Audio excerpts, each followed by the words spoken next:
यहाँ होली न मना देंगे? क्या कह रहे?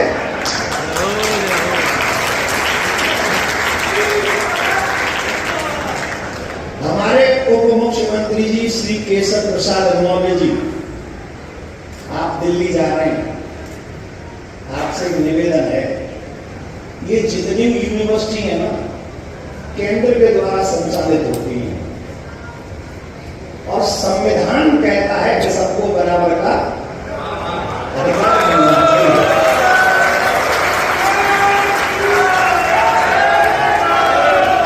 अभी रुक जाओ, अभी काम की बात करूंगा, काम की बात तो बाकी। अलीगढ़ मुस्लिम यूनिवर्सिटी में 4 से 5 मस्जिद है और अभी यहाँ पे कुछ हिंदू बच्चों ने ये कहा है कि यहाँ पर अगर इतनी मस्जिद है तो एक मंदिर भी उस यूनिवर्सिटी में होना चाहिए।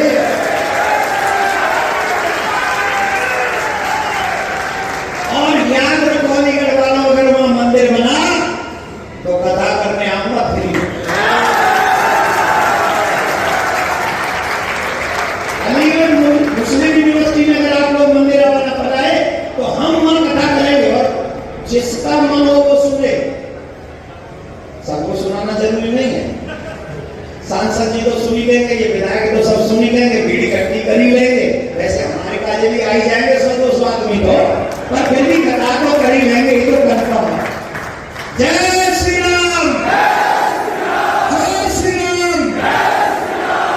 एक बात राशि प्राप्त करने के बाद होगी, अगर किसी भी यूनिवर्सिटी में 4 या 5 मस्जिद हो सकती हैं और वहाँ 4000 अगर हिंदू पढ़ने जाते हैं तो उनके लिए भी मंदिर होना चाहिए। वक्फ बोर्ड के लिए हमने यही कहा था कि भाई देखो, वक्फ बोर्ड जो बिल पास हुआ है, किसी भी संस्था को यह अधिकार नहीं है कि वो व्यक्ति जहां चाहे वहां अपना अधिकार स्थापित कर दे और जिसके साथ बुरा हो रहा है, जिसकी जमीन हत्याई जा रही है, उसे ये साबित करना पड़ेगा ये सब गलत हो रहा है। तो ये बहुत बहुत साधुवाद पात्र है हमारी सरकार, और मोदी जी को बहुत बहुत धन्यवाद, अमित शाह जी को बहुत बहुत धन्यवाद, जिन्होंने इस वक्फ जो बिल है इसको संशोधन किया है। दूसरी, 195 सांसद हैं जिन्होंने उसकी लड़ाई लड़ी है।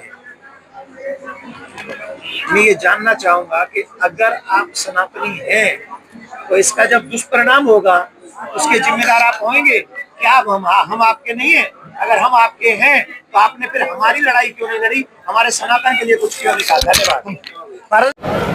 भारत के इतिहास का, भारत के संसद का जो महत्वपूर्ण कार्य रहा है उसमें से एक काम, और माननीय प्रधानमंत्री श्री नरेंद्र मोदी जी के नेतृत्व के पास होने पर मैं बहुत बधाई देता हूँ। देश के गरीब मुसलमानों का भला है, या जो तुष्टीकरण की राजनीति करते हैं, चाहे वो कांग्रेस हो, चाहे सपा हो, चाहे बसपा हो, चाहे टीएमसी हो, चाहे डीएमके हो, चाहे आम आदमी पार्टी हो, ये तुष्टीकरण की राजनीति करने वालों के दिन अब लग गए। आने वाला समय भी भाजपा का है। पहले तो हम लोग सत्ता में डबल इंजन सरकार के रूप में काम ही कर रहे हैं, लेकिन 2027 समाजवादी पार्टी, समाजवादी पार्टी बनेगी और कांग्रेस मुक्त भारत 2029 में बनेगा। इनके जो कारनामे हैं इनको निश्चित तौर से वहाँ पहुँचा देंगे जहाँ इनको संवैधानिक तरीके से पास होने के बाद यूपी के कई जगह ऐसे हैं जहाँ विरोध प्रदर्शन हुआ है।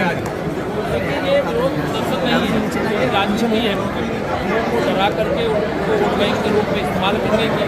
लेकिन भारतीय जनता पार्टी की सबकी लड़ाई लड़ती है। यह बिल भ्रष्टाचार से बचने का है, यह बिल एक बड़े विवाद के हक का है, यह बिल जो कुछ लोगों का वोट के अंदर कब्जा था उससे हटने का है, और इसके लिए देश के 90% मुसलमान जिनको लाभ होने वाला है। सर ये बताइए कि जिस तरीके से वक्फ बोर्ड इस गैर सरकारी और सरकारी जमीन पर कब्जा है उसको मुक्त कराने की क्या योजना है सर? आप अब कानून बन गया, माननीय राष्ट्रपति जी के हस्ताक्षर हो गए हैं और जो संसद ने पास किया उसको 100%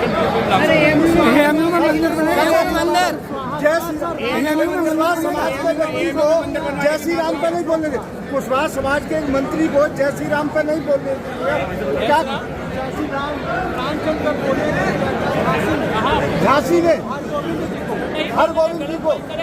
अच्छा, एएमयू में मंदिर बनाएगा, मंदिर बनवाने की आपसे मांग रही है। यहाँ जय श्री राम तो खुले आम आप भी बोल सकते हो, बोलो जय श्री राम, कोई रोके देखे। एएमयू में मंदिर बनवाने की मांग, आपसे मांग हुई है, मांग एएमयू में मंदिर बनवाने की आपसे मांग की गई है, एएमयू मंदिर बनवाने की। नरेंद्र महाराज जी ने आपसे कहा है कि दिल्ली में अलीगढ़ मुस्लिम विश्वविद्यालय में मंदिर बनना चाहिए, उसके लिए आप केंद्र के पैसे से संचालित होती है। कहा है, मैंने उसको सुना। केंद्र सरकार के पैसे चलती है यूनिवर्सिटी। मंदिर बनवाने के लिए आपने प्रधानमंत्री को बोला। देखिए, कोई भी यूनिवर्सिटी जो होती है वो केंद्र सरकार द्वारा धनराशि प्राप्त करने के बाद होती है। अगर किसी भी यूनिवर्सिटी में 4 या 5 मस्जिद हो सकती हैं और वहाँ 4000 अगर हिंदू पढ़ने जाते हैं तो उनके लिए भी मंदिर होना चाहिए। वक्फ बोर्ड के लिए हमने यही कहा था कि भाई देखो, वक्फ बोर्ड जो बिल पास हुआ है, किसी भी संस्था को यह अधिकार नहीं है कि वो व्यक्ति जहाँ चाहे वहाँ अपना अधिकार स्थापित कर दे और जिसके साथ बुरा हो रहा है, जिसकी ज़मीन हत्याई जा रही है, उसे ये साबित करना पड़ेगा कि ये सब गलत हो रहा है। तो ये बहुत बहुत साधुवाद पात्र है हमारी सरकार, और मोदी जी को बहुत बहुत धन्यवाद, अमित शाह जी को बहुत बहुत धन्यवाद, जिन्होंने इस वक्फ जो बिल है इसको संशोधन किया है। दूसरी, 195 सांसद हैं